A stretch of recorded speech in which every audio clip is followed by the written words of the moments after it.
Hey guys, this is Comic Uno, and today I'm doing a review for Invincible issue 111, which is one of the bigger Invincible issues that was announced a couple of months ago. That was a humongous issue, new reader friendly. This is the beginning of a new age for Invincible, so I decided to review it for the channel. Also have a couple updates before I start talking about Invincible. Of course, I have Comic Uno episode 49, and that's the show where I review all the comics I read this week in one show. And here are those exclusive comics. We have a lot. We have Godstorm Hercules Pain issue 2, Dexter's Lab issue 2, Daredevil issue 3, All New Dupe issue 2, Sinestro issue 2, Uncanny X-Men issue 21, Amazing X-Men issue 7, Nova issue 17, Harley Quinn issue 6, and Elektra issue 2. Before I start talking about Invincible, I do want to give you a couple more updates. First is that we have a big Zenoscope panel going on today and tomorrow. I'll be on the one tomorrow, but check out the one going on right now, Thursday, and if you're watching this later, go on the channel and just check out both live shows. We have a lot of the creators from Zenoscope on the panel, so it's just like a Comic-Con panel on Comic Frontline, so be sure to check that out. And also, don't forget to nominate your favorite YouTubers for the Geeky Awards. That's up to Sunday. You can nominate, and then the voting period will go on, so be sure to check out all those videos. I'll have at least the Geeky Awards annotated and the Comic Uno episode 49 annotated. But let's talk about Invincible issue 111.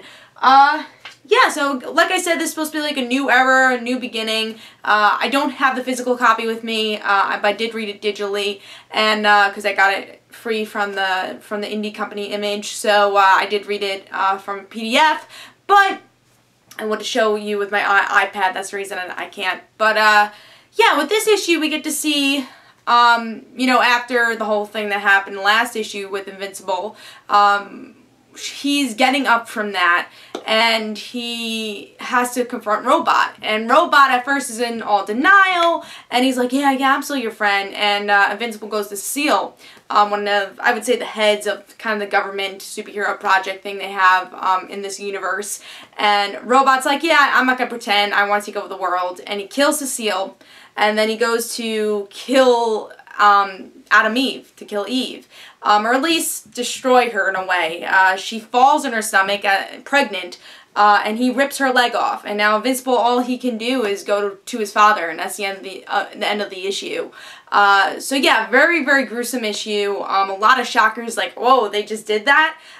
So a lot of times where you just want to turn away. But it was I love this issue. It was a great issue because it changed a lot. And again, this is, I feel like, the period of shock for Invincible. He's going through the motions, but you know, after a couple issues of all these events happening, he's gonna have to go really through them.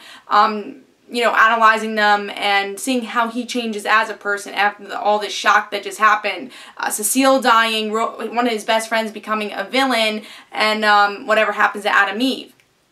So I really enjoyed this issue because, again, it's just part of what's going to happen to Invincible. It's really this growing pain for him, and we saw that in the last issue, and now it's just building up, and I really can't wait until it kind of explodes with Invincible. But again, I think there were just so many shockers in this issue that I just loved it. I feel like I haven't felt that many shockers in an issue in a while, and especially with Adam Eve, it makes me speculate what's going to happen to her. She had to use her powers in this, and that drains the baby. Again, she fell, so is the baby going to be harmed? But since the baby has superpowers, maybe it won't be harmed.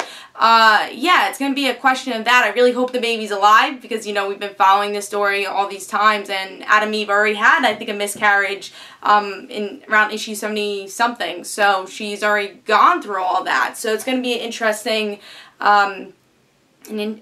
development. So my prediction, I think Adam Eve is going to survive, but obviously she's going to need a prosthetic. She lost her leg. I don't know what the father is going to think of all this, but I think the baby and Adam Eve is going to be okay. That's my speculation, but that's kind of the cool thing about this issue is that you have to speculate. There's a lot of cliffhangers, a lot of shocks, and again, just as Invincible, you're going through the motions like, whoa, that just happened? And the art was great, the story was great, but I think it's going to leave a lot of people on the fence. I think some people are going to really love this issue like I did, or some people are really going to back away from it. I think there's some gruesome stuff here, and I I think that's really hard to read. And I think Invincible has crossed a couple of lines. And I think that's something you have to think about. So, I don't know. I mean, I think it's an interesting story, and I want to see how Invincible goes through this. And if he doesn't go through any emotion, I think that would be a lack of story. And it's like, why did you do all this, you know, kind of controversial stuff without him going through these things and actually developing as a character? That's kind of my worry, if this is all just happening because of the shock and not actually going to affect Mark. But I think it will affect him in the end. So, I really enjoyed this issue. I thought it had a lot of shock factors. So I'm going to give it 5 stars, and this is actually my pick of the week. Really enjoyed Invincible this week. I really was shocked by it. So 5 stars for me, pick of the week. Hope you guys enjoyed. This is Comic Uno, and guys, don't forget to follow me on Twitter for Comic Uno and rant situations, and don't forget to like me on Facebook, and I'll see you guys later. Bye.